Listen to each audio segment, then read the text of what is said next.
Terima kasih Saudari Desi. Kita akan lanjutkan dengan mendengarkan firman Tuhan. Sebelumnya para lektor bisa mempersiapkan diri. Ibu Cinta akan membacakan ayat Yesaya 3 ayat 1 sampai 26. Saudari Anissa 2 Petrus 2 ayat 1 sampai 22. Sebelumnya kita akan berdoa untuk firman Tuhan. Saudari Santi bisa berdoa. Ya, Silakan Saudari Santi. baik, mari kita berdoa. Bapa di sorga, segala puji hanya bagi-Mu Tuhan. Terima kasih Tuhan Yesus untuk pagi hari ini. Kami mau mendengarkan firman-Mu. Firman-Mu yang akan mengubah kami Tuhan menjadi manusia baru. Firman yang menjadi rema dalam kehidupan kami sehari-hari. Urapi hamba-Mu, Pastor Fauzan yang akan menyampaikan firman-Mu, berikan hikmat untuk cakap mengajar kami, yang berkati kami semua yang mendengarkan firman-Mu pagi hari ini. Terima kasih Tuhan Yesus. Haleluya. Amin. Amin. Terima kasih Bu Santi. Silakan Ibu Cinta. Yesaya 3. Baik, Pak Apengkue.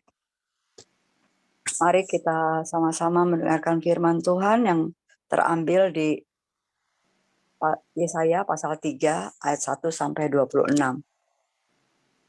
Maka sesungguhnya Tuhan semesta alam akan menjauhkan dari Yerusalem dan dari Yehuda setiap orang yang mereka andalkan, segala persediaan makanan dan minuman, pahlawan dan orang perang, hakim dan nabi, petenung dan tua-tua, perwira dan orang yang terpandang, penasehat dan ahli sihir, dan orang yang paham mantra.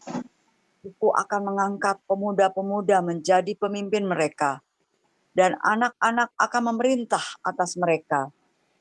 Maka bangsa itu akan desak-mendesak, seorang kepada seorang, yang satu kepada yang lain.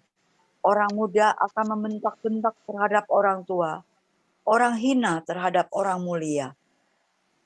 Sehingga apabila seorang memegang saudaranya di rumah ayahnya dan berkata, "Engkau masih mempunyai jubah, jadilah pemimpin kami, dan reruntuhan ini di bawah kuasamu."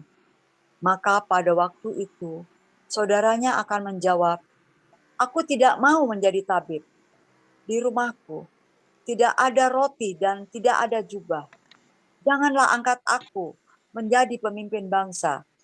Sungguh, Yerusalem telah runtuh dan Yehuda telah rubuh. Sebab perkataan mereka dan perbuatan mereka melawan Tuhan, dan mereka menantang kemuliaan hadirat-Nya. Air muka mereka menyatakan kejahatan mereka. Dan seperti orang Sodom, mereka dengan terang-terangan menyebut-nyebut dosanya.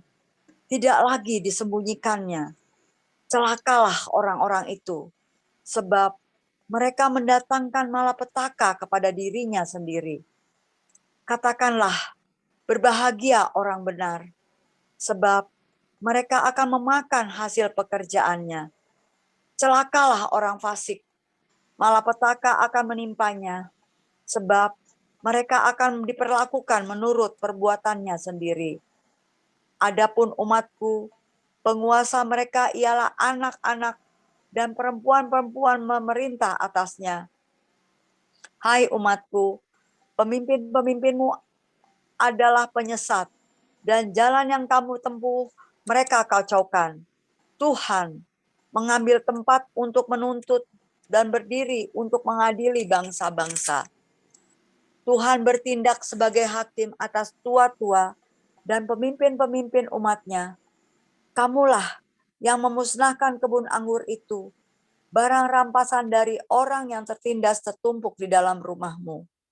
Mengapa kamu menyiksa umatku dan menganiaya orang-orang yang tertindas? Demikianlah firman Tuhan Allah semesta alam. Tuhan berfirman, oleh karena wanita Sion telah menjadi sombong dan telah berjalan dengan jenjang leher dan dengan main mata, berjalan dengan dibuat-buat langkahnya, dan gemerincing dengan giring-giring kakinya. Maka Tuhan akan membuat batu kepala wanita Sion penuh kudis, dan Tuhan akan mencukur rambut sebelah dahi mereka. Pada waktu itu, Tuhan akan menjauhkan segala perhiasan mereka, gelang-gelang kaki, jamang-jamang, dan bulan-bulanan, perhiasan-perhiasan telinga, pontoh-pontoh, dan kerudung-kerudung, perhiasan-perhiasan kepala, gelang-gelang rantai kaki, tali-tali pinggang, tempat-tempat wangian dan jimat-jimat, cincin materai, dan anting-anting hidung, pakaian-pakaian pesta, jubah-jubah, selendang-selendang dan pundi-pundi, cermin-cermin, baju-baju dalam dari kain lenan, ikat kepala dan baju-baju luar. Maka sebagai ganti rempah-rempah harum akan ada bau busuk. Sebagai ganti ikat pinggang, seutas tali. Sebagai ganti selampit rambut kepala yang gundul. Sebagai ganti pakaian hari raya sehelai kain kabung. Dan tanda selar sebagai ganti kemolekan. Orang-orangmu akan tewas oleh pedang. Dan pahlawan-pahlawanmu oleh perang. Pintu-pintu gerbang Sion akan mengaduh dan berkabung. Dan kota itu akan seperti perempuan bulus yang duduk di bumi. Demikian pembacaan firman Tuhan.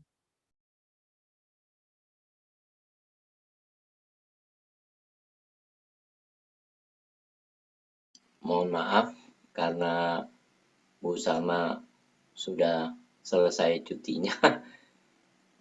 Bu Salma bisa untuk lanjutkan dengan 2 Petrus. Bu Salma.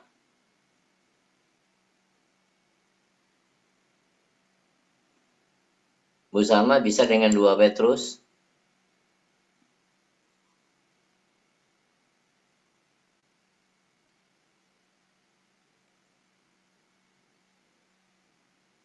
Ya, Bu Salma bisa 2 Petrus.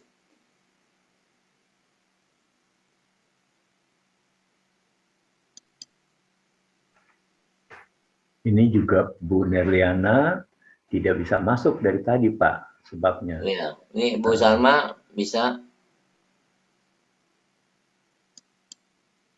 Nggak bisa tadi. Bu Salma nggak bisa. Anissa dah. Saudari Anissa, tolong. Ya, Anissa. Ya, baik Pak. Ya, 2 Petrus. Saya akan siap. membacakan firman Tuhan 2 Petrus 2 ayat 1-22. Sebagaimana nabi-nabi palsu dahulu tampil di tengah-tengah umat Allah, demikian pula di antara kamu akan ada guru-guru palsu. Mereka akan memasukkan pengajaran-pengajaran sesat yang membinasakan. Bahkan mereka akan menyangkal penguasa yang telah menebus mereka, dan dengan jalan demikian mereka mendatangkan kebinasaan atas diri mereka. Banyak orang akan mengikuti cara hidup mereka yang dikuasai hawa nafsu, dan karena mereka jalan kebenaran akan dihujat. Dan karena serakahnya guru-guru palsu itu akan berusaha mencari untung dari kamu dengan cerita-cerita isapan jempol mereka. Tetapi untuk perbuatan mereka itu, hukuman telah lama tersedia dan kebinasaan tidak akan tertunda. Sebab, jikalau Allah tidak menyayangkan malaikat-malaikat yang berbuat dosa, tetapi melemparkan mereka ke dalam neraka, dan dengan demikian menyerahkannya ke dalam gua-gua yang gelap untuk menyimpan mereka sampai hari penghakiman. Dan jikalau Allah tidak menyayangkan dunia purba, tetapi hanya menyelamatkan Nuh, pemberita kebenaran itu, dengan 7 orang lain ketika ia mendatangkan air bah atas dunia orang-orang yang fasik. Dan jikalau Allah membinasakan kota Sodom dan Gomora dengan api, dan dengan demikian memusnahkannya dan menjadikannya suatu peringatan untuk mereka yang hidup fasik di masa-masa kemudian. Tetapi ia menyelamatkan Lot, orang yang benar, yang terus-menerus menderita oleh cara hidup orang-orang yang tak mengenal hukum dan yang hanya mengikuti hawa nafsu mereka saja. Sebab orang benar ini tinggal di tengah-tengah mereka, dan setiap hari melihat dan mendengar perbuatan-perbuatan mereka yang jahat itu, sehingga jiwanya yang benar itu tersiksa. Maka nyata bahwa Tuhan tahu menyelamatkan orang-orang saleh dari pencobaan dan tahu menyimpan orang-orang jahat untuk disiksa pada hari penghakiman. Terutama mereka yang menuruti hawa nafsunya karena ingin menyamarkan diri dan menghina pemerintah Allah. Mereka begitu berani dan angkuh, sehingga tidak segan dan menghujat kemuliaan. Padahal malaikat-malaikat sendiri yang sekalipun lebih kuat dan tidak memakai kata-kata hujat. Mohon maaf Pak, ada gangguan Pak. Mohon maaf Pak, ada gangguan.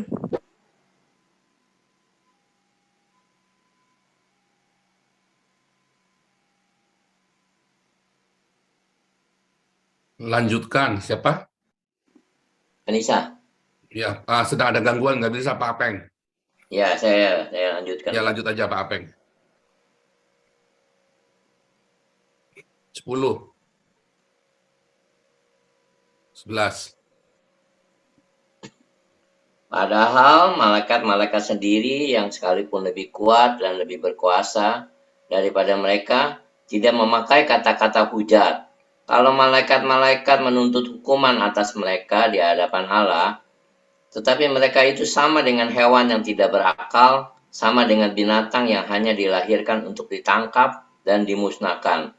Mereka menghujat apa yang mereka ketahui, sehingga oleh perbuatan mereka yang jahat, mereka sendiri akan binasa seperti binatang liar, dan akan mengalami nasib yang buruk seperti upah kejahatan mereka.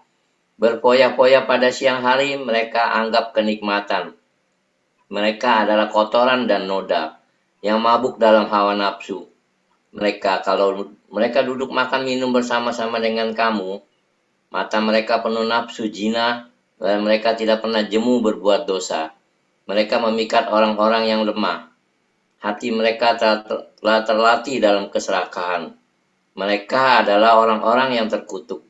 Oleh karena mereka telah meninggalkan jalan yang benar, maka tersesatlah mereka, lalu mengikuti jalan Bileam anak Beor, yang suka menerima upah untuk perbuatan-perbuatan yang jahat.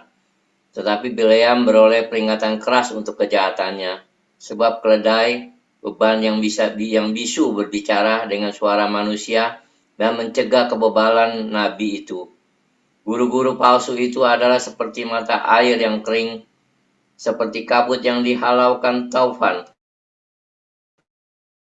Bagi mereka telah tersedia tempat dalam kegelapan yang paling dahsyat, sebab mereka mengucapkan kata-kata yang congkak dan hampa, dan mempergunakan hawa nafsu cabul untuk memikat orang-orang yang baru saja melepaskan diri dari mereka yang hidup dalam kesesatan.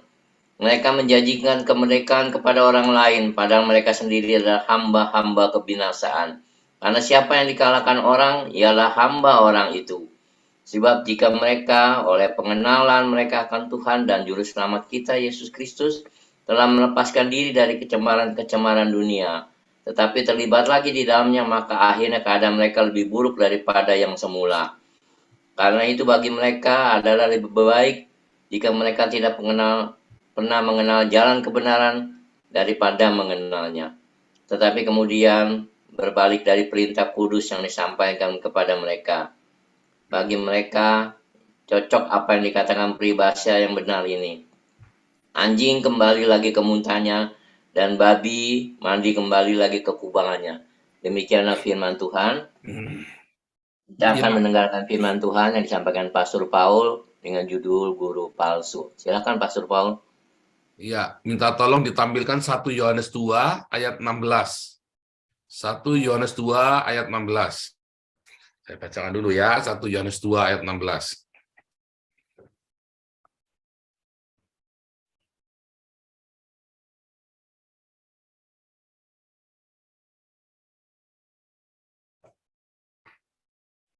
Sebab semua yang ada di ya, yaitu keinginan daging, keinginan mata, serta keangkuhan hidup, bukanlah berasal dari Bapa melainkan dunia. Ya, itu yang kemarin ya, keinginan daging, ya. Apa itu keinginan daging? Itu adalah nafsu seks itu ya, wanita, ya, keinginan atau perselingkuhan, keinginan mata, ya kan, harta benda, keangkuhan hidup, status sosial itu ya. Makanya kemarin harta tahta wanita itu ya, saya bilang itu ya, bukan cuma wanita, pria juga maksudnya ya. Artinya nafsu seks, godaan-godaan persinahan itu loh. Keinginan daging, keinginan mata, keangkuhan hidup. 1 Yohanes 2:16, ingat-ingat ya. Ini akan kita bolak-balik ini saudara. Karena inilah menjadi masalah di dalam komunitas. Tubuh gagalnya tubuh Kristus karena disusupi ini, saudara. Keinginan daging, keinginan mata, serta keangkuhan hidup. Ya, kompromi dosa seksual, kompromi dengan bau materi, kemewahan-kemewahan hidup, berfoya-foya di siang hari bolong, kompromi terhadap arogansi, keangkuhan hidup, status sosial, cost power syndrome, dan seterusnya. Makanya berbahagialah orang yang mendengarkan firman Tuhan, ya, dan itu melakukannya, saudara. Nah, saudara, tadi ya di Yesaya ini adalah kitab tentang keselamatan yang Yehova yang dari Tuhan, yaitu Yesus Kristus yang menyelamatkan kita semua, baik maupun untuk personal, life, untuk pribadi kita. Ya, kalau Anda ikutin pola di dalam Alkitab, kan selalu diawali dari apa? Dari para pemimpinnya, saudara. Para pemimpinnya korup. Para pemimpinnya korup. Tadi ya, masalah saudara. Nah, itulah yang menjadi kejatuhan gereja. Apa kejatuhan gereja? Karena para pemimpinnya berzina, saudara. Ya, makanya waktu saya buru-buru mundur. Saya tahu. Jangan meracuni orang lain. Jangan enak-enak mumpung nggak ada yang tahu, bodoh amat. Oh, saudara ya. Saudara, kalau Anda seorang pemimpin dalam Anda seorang penatua, diaken, apalagi ada seorang gembala, begitu Anda berzina, Anda harus mundur. Supaya dosamu jangan berlipat, 40 lipat, saudara. Ya, karena Anda akan dosa seluruh jemaatmu juga. Nggak main-main, saudara ya. Teladan hidupmu itu yang penuh dengan nggak ada yang tahu, Pak. Bukan masalah nggak ada yang tahu. Itulah dosa yang Anda sembunyikan, yang iblis tahu, dan iblis akan gugat dari jemaat. Dia teriak-teriak tentang percabulan, jangan berzina, tapi si pendeta ini bercabul berzina. Makanya orang-orang yang berzina sebaiknya mundur, saudara. Orang-orang yang bercabul mundur. Ya, karena Anda akan menanggung dosa seluruh jemaat. Nah, kemudian status sosial, ya, keangkuhan, bangga, tahta itu ya, berebut kekuasaan, berebut pengaruh. Nah, saudara, ketiga hal inilah yang menjadi kegagalan gereja. Orang bisa bertengkar ya, sampai tembak-tembakan itu ya, gara-gara rebutan kepemimpinan gereja. Sampai masanya lempar batu, gara-gara rebutan kepemimpinan gereja. Sudah satunya mau khotbah, satunya mau khotbah duduk sama-sama datang. Bisa berkelahi, saudara, di depan jemaat. Berebut pengaruh, saudara ya. Siapa yang paling berpengaruh, siapa yang mengerikan sekali, saudara. Nah, di dalam komunitas kita, para pemimpin, hati-hati. Jangan sampai Anda ada di dosa. 3 dosa ini, saudara. Ya, para pemimpin, jaga hatimu, saudara, dari perzinahan, dari percabulan. Dan ingatkan kepada anggota komunitas kita, ya, sekali diingatkan, dinasihati baik-baik, 2 kali, 3 kali. Terakhir, kita harus keras, saudara. Kalau dia maksa masih di dalam percabulan, ya jangan masuk dalam komunitas kita. Serius, saudara ya. Artinya orang ini nggak bertobat. Jangan-jangan ada nanti dia cari korban lagi, saudara. Sekali kita nasihati 2 kali, ya. Ketiga kita harus keluarkan dari komunitas. Ya, nggak main-main ya, saudara ya. Kita mulai harus bertumbuh dewasa. Yang masih belum lahir baru dan Anda bergabung dengan kita di sini tentu banyak ya. Tetapi begitu Anda masuk, lalu Anda menghampiri orang kita, lalu Anda mulai rayu-rayu, sekali, 2 kali, 3 kali, singkirkan, saudara. Kalau perlu kita umumkan. Serius ya, kalau perlu kita umumkan. Supaya hati-hati dengan orang ini. Wah, kalau orang ini bandel, kita umumkan, saudara. Supaya hati-hati dengan orang ini. Orang ini sedang mencari-cari mangsa untuk dicabuli.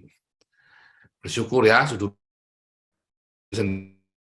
Tapi kalau orang itu tetap tinggal, terpaksa kita umumkan. Waktu itu saya sudah siap-siap mengumumkan, saudara. Ya, nggak main-main ya saya. Nanti biar saya yang mengumumkan supaya jangan kena pencemaran nama baik. Enggak, saya yang umumkan, saudara ya. Oh, saya nggak main-main ya. Oke.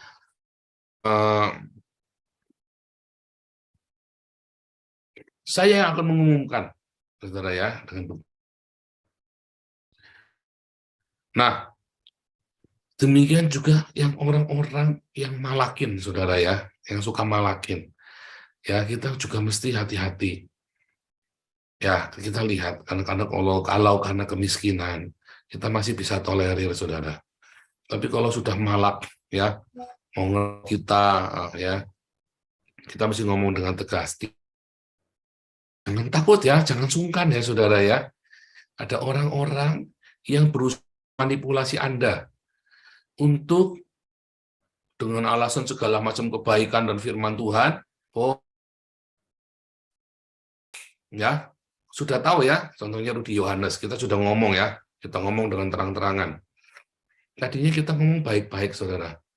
Malah dia tiba-tiba marah-marah kita, yang kita malah busuk-busuk. Makanya saya langsung tegas. Terang-terangan, 2 kali, saudara, yang dia nggak pakai ketiga, dia langsung busuk-busukin kita semua dari kita. Ya, dengan alasan apapun pokoknya. Nggak bisa aja pokoknya. Kalau tidak dibuka, kita nggak bisa kasih, nggak bisa support. Ada tim pembelanya Kreatif Apelo pun tanya, Pak bisa bantu nggak? Keuangan harus dibuka. Dan mereka nggak jawab, ya kita nggak bisa bantu. Selesai, itu saja, saudara. Dan orang ini cukup mengerti, iya Pak, saya sudah ngomong bolak-balik Pak, belajar sama Pak Paul. Iya, orang Islam aja tahu kalau kita di sini keuangannya terbuka. Jadi Anda jangan sungkan.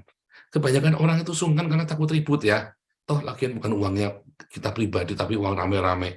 Oh, enggak boleh. Suruh hati-hati, saudara. Jangan sembarangan gunakan uang itu loh. Itu uang milik bersama, milik umum. Anda tidak boleh sembarangan keluar. Benar-benar ya. Nah, itu sudah harus jaga tuh. Sebab ketika Anda main-main dengan donasi, dana milik rakyat, ngeri banget, saudara.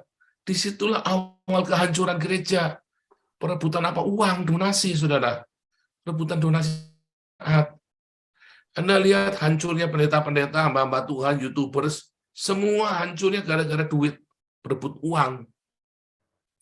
Ya, berebut uang. Karena kolektornya besar, ya kan? Kakak beradik sampai tembak-tembakan, ya. Sampai mereka berusak kup satu sama lain. Pecah akhirnya gerejanya gara-gara apa? Masalah uang, saudara. Kalau masalah dogma, nggak setuju, ya itu cerita lain. Ini masalah uang, saudara, malu-maluin sekali. Ya, kalau saya dengan Muri Wali masalah dogma, kita bisa berantem. Tetapi kalau itu masalah dogma, kita tetap bisa bersahabat. ada kriminal di dalamnya. Tetapi begitu ada masalah uang, maka kecenderungannya kriminal. Ya pasti ada siapa salah, siapa benar. Mengerikan. Makanya jaga ya, para pengurus yayasan semua, ya jangan pernah tersinggung kalau ditanya masalah uang. Ya, Anda lihat fitnahan-fitnahan terhadap kita, karena kita open, kamu mau apa? Ini, nih kartunya. Apa lagi? Nih ada buktinya. Mau apa lagi? Semua tuduhan selalu ada buktinya semua. Anda kan nggak pernah menyangka kan akan ditanya yang aneh-aneh kan? Makanya keuangan di semua yayasan kita harus terbuka. Para pengurus, ya para aktivis, kalau sudah dipasrahin proyek, jangan pernah tersinggung tanya masalah uang. Buka. Jangan tersinggung, jangan marah sedikit pun. Kalau Anda marah, kok marah? Ya kan? Kalau Anda ditanya masalah keuangan terus Anda marah, berarti ada nggak beres, saudara. Orang akan berpikir begitu, walaupun ada beres pun tetap ya nggak beres. Jangan pernah marah. Semua fitnahan saya nggak urus kecuali kalau cerita uang, harus saya jawab. Ya, karena ini pertanggungjawaban. Dan Anda tidak pernah menyangka kan pertanyaan gugatan dari para orang-orang yang syirik itu. Disitulah hancurnya para hamba Tuhan. Karena mereka pernah bisa mempertanggungjawabkan keuangannya. Kita anak-anak Tuhan, kalau Anda pengen benar, jawaban keuanganmu harus jelas, sejelas-jelasnya, saudara.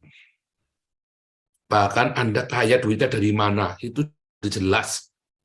Ya, kan pribadi enggak, harus jelas. Kalau hamba Tuhan saja nggak jelas, apalagi para pejabat-pejabat negara, saudara. Iya kan? Hamba Tuhan aja nggak jelas duitnya dari mana. Makanya saya selalu cerita keuangan saya. Ya. Dan beberapa orang yang datang ke sini, saya selalu tunjukkan. Ini loh, sumber keuangan kami. Saya selalu tunjukkan. Supaya tidak ada yang kami sembunyikan, tidak ada yang namanya duit ujuk-ujuk datang. Contohnya duit dari hasil money laundry atau apa ya. Saya selalu tunjukkan, ini loh. Ada orang ini kirim, ini kirim, ini kirim. Ini uang buat apa, ini uang buat apa. Clear, saudara. Saya belajar berdarah-darah, saudara ya. Belajar tentang kejelasan dalam keuangan ini. Anda semua yang ada di yayasan, ingat, jangan pernah tersinggung kalau Anda ditanya masalah, terutama uang di yayasan. Ya, kalau saya hamba Tuhan, ya saya nggak usah ditanya, saya akan tunjukkan. Tapi kalau Anda kan usaha, ada yang macam-macam ya, tentu keuangan pribadi ya nggak ada haknya orang bertanya-tanya ya. Kalau saya karena hamba Tuhan, orang nggak nanya pun saya akan tunjukkan. Oh, clear dalam segala hal. Ketiga, saudara, ya masalah berebut kedudukan, ya berebut status sosial, kedudukan, prestis. Berapa banyak gereja sampai ya tembak-tembakan gara-gara ingin menjadi pemimpin di organisasi. Saudara, sampai fitnah-fitnahan, lapor-laporan ke penjara, berebut sinode. Pertanyaannya, kenapa sih nggak baik-baik saja ngomong, oke kalau kita nggak bisa jalan, ya udah kita pisah. Masalahnya asetnya banyak uang kan? Kalau Anda percaya bahwa berkat Tuhan, kenapa Anda yang waras nggak minggir baik-baik? Berebutkan aset eman-eman. Nah, akhirnya bunuh-bunuhan. Lalu di mana ada Tuhan yang berkuasa yang akan membelamu, saudara?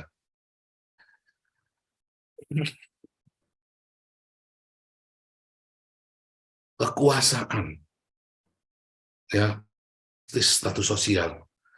Nah, itulah yang dikejar. Kejatuhan para pemimpin umat. Akhirnya umatnya nonton bunuh-bunuhan ini. Para pemimpinnya, para gembalanya bunuh-bunuhan sendiri. Umatnya cuma nonton, tinggal sorak-sorai, saudara. Ada yang sedih, ada yang taruhan. Yo menang siapa yo? Kan tinggal begitu kan. Itulah sebabnya kita tidak mau berbalas pantun. Wah, kok ini cakar-cakar? Enggak, saya nggak balas. Kita nggak pernah balas, saudara ya. Orang memframing bahwa saya membalas. Enggak, saya nggak pernah membalas yang busuk sedikit pun, saudara. Tapi kita ngomong dengan terus terang, ya, ini nggak benar. Ingat, ya, masalah laporan keuangan sudah di depan mata Anda 3 orang, rontok ya, orang yang memfitnah kalau saya menggelapkan uang, ternyata mereka sendiri yang menggelapkan uang, ya kan? Mereka saya menggelapkan uang, ternyata yang nuduh ini mereka sendiri yang menggelapkan uang, bahkan 4, cuma yang 1 kan kroco, saudara. Saya nggak pernah takut kalau ditanya masalah keuangan, dan saya nggak pernah marah. Karena itu adalah hak Anda untuk bertanya. Tapi kalau sudah dijelasin, diterangin, Anda masih mau cari-cari, jangan tanya lagi. Ya kan? Dan yang paling penting, saya tidak pernah pegang uangnya. Dan tidak pernah transfer ke saya. Semua uang donasi, uang kolektor, ke rekening pribadi saya. Ya, Anda harus ingat itu. Penting ya, ini janjian komunitas kita nih. Karena ini komunitas ini makin besar, tanggung jawab kita makin besar, uang yang dikumpulkan makin banyak. Orang matanya hijau begitu ngelihat tahu dunia kita. Sengaja sudah saya umumkan ya. Ini semua ujian ya. Sengaja saya umumkan 10 miliar nih kita udah kumpulin nih. Saldonya sekarang ada 1 juta. Total saldo di semua yayasan kita ya. Ayo kalau. Nah, kemudian para pengajar-pengajar palsu ini, ya, dia akan memanipulasi Anda, saudara. Dia akan bikin semua tipuan maut, ya, dalam rangka menggalang donasi untuk dirinya. Ya, bagaimana Anda bisa terhindar daripada guru-guru palsu ini? Supaya uang dari dompetmu jangan pindah ke dompetnya dia, saudara. Ya, saya ngajarin Anda boleh nurut, boleh enggak, saya urusan, saudara ya. Kalau Anda ingin di cara ini, kalau Anda mau, saya rela, ya sudah, nggak apa-apa. Saya selalu berkata, guru palsu ini hidupnya selalu berfoya-foya, saudara. Selalu bergaya hidup mewah. Makanya, Anda lihat ya, pengajar-pengajar yang rumahnya ada kolam renangnya, oh, saudara mulai hati-hati, saudara. Tadinya dia hidup sederhana, lalu rumahnya ada kolam renangnya. Ada beberapa yang saya dulu kagum, ya, pendeta-pendeta besar. Ya, dulu saya kagum. Begitu kemudian saya ngerti ini rumahnya ada kolam renangnya. Tadinya saya terpana, hebat, diberkati Tuhan. Lama-lama saya ngerti, saudara, ini goblok saya ini. Dia itu sedang memanipulasi kamu. Ya, dia dengan sihirnya, ya kan? Sihir yang rebah-rebah, sihir yang pengurapan itu, lalu tiba-tiba duit dari kantong Anda pindah ke kantongnya dia. Ya kan? Dan dia punya rumah yang cukup besar, dia punya mansion yang besar itu ya, ada kolam renangnya. Simple sekali, saudara tahu ngerawat kolam renang itu berapa sebulan? Sak murah-murahnya 1 juta, saudara. Murahnya yang ngerawat kolam renang itu. 1 juta itu sudah jadi kasih makan orang, saudara ya. 1 juta itu sudah kasih makan berapa, saudara? Kalau 1 bungkus 10.000, maka sudah jadi 100 orang. Cuma buat ngerawat kolam renangnya doang, saudara. Padahal dia bisa berenang di tempat permandian umum, lebih murah, ya kan? Lebih besar. Kedua, orang yang bergaya hidup mewah, punya mobil mewah. Itulah guru-guru palsu, saudara. Serius, bohong, saudara ya. Itu Anda kenali tadi ya, mereka yang bermewah-mewah, berfoya-foya di siang hari bolong. Itulah guru-guru palsu. Jangan pernah ikut mereka, saudara. Orang yang punya kolam renang di rumahnya, pendeta-pendeta atau yang hamba Tuhan, nah, punya kolam renang di rumahnya, saya serius ya, Anda siapapun tersinggung, saya nggak urusan. Ya. Dan yang kedua, dia bergaya mewah, saudara. Punya mobil mewah. Dia punya koleksi mobil mewah. Dia punya apa lagi? Semua jam tangan yang mewah. Yang seharusnya apabila itu semua diberikan untuk sedekah, maka dia akan banyak sekali menolong orang. Itulah guru-guru palsu. Akhirnya guru palsu ini jatuh dalam persinahan. Karena setelah dia punya uang, dia sudah punya kedudukan, apalagi yang dia pengen? Seks, saudara. Fantasi itu sudah rumus. Pendeta-pendeta yang bergaya hidup mewah ya selalu hancur dalam persinahan. Jangan nggak percaya saya, saudara. Itu firman Tuhan, itu sudah satu paket, saudara ya. Bergaya hidup mewah dengan seks. Hanya cerita saja kepada Anda. Nggak jujur. Skandal itu selalu ada, saudara. Jangan main-main. Ya, dan banyak gereja-gereja sinode-sinode menutupi skandal seks pendeta-pendetanya. Dengan tanpa malu-malu. Karena mereka sih sama-sama pendeta, saling tutup-menutupi. Dia pengen supaya kerajaan pindah ke anaknya. Dan disitulah kemudian Anda disesatkan. Dan akhirnya menghasilkan orang-orang yang bermental pengemis juga, bermental manipulasi. Di tempat ini, ya saya selalu berkata, teladanilah saya seperti saya meneladani Kristus.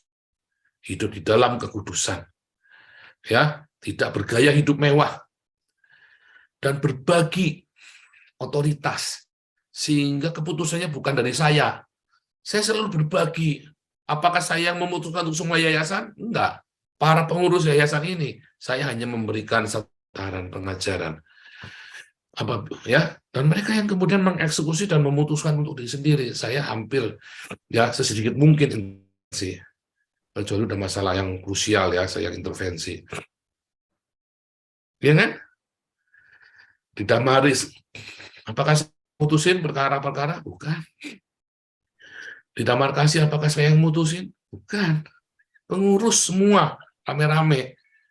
Dan jangan pernah pengurus manapun yang merasa bahwa dia yang punya power di situ.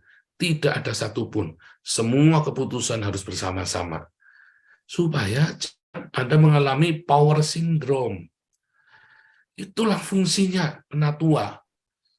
Ya, itulah fungsinya, saudara. Nah, kalau komunitas ini sudah jalan seperti itu, Anda akan selamat. Baik pengurus itu, maupun juga orang-orang yang terlibat di dalam organisasi yayasan ini, saudara. Dan dari kita semua, komunitas kita ini akan banyak diberkati. Saudara lakukan ini, dalam jangka panjang, hidupmu akan diberkati. Kalau saudara mau mendului, di depan gak sabar, mengapa? Karena ini adalah sebuah mesin yang besar. Jangan pernah pengen instan, saudara. Percaya saya, Anda setia. Cari dulu kerajaan Allah dan kebenarannya. Utamakan dulu melayani. Kadang-kadang makan hati difitnah. Kadang-kadang jengkel, karena nggak dipercaya. Tenang, saudara. Jangan tersinggung, jangan proses. Suatu ketika Anda akan mencapai tujuannya, ya orang akan percaya berjalan mana mestinya, ya kan? Saya sudah tunjukkan kepada Anda dan bagaimana kami semua tim menyelamatkan uang ini dari serigala-serigala yang lapar, saudara. Dan kita konsisten, ya kan?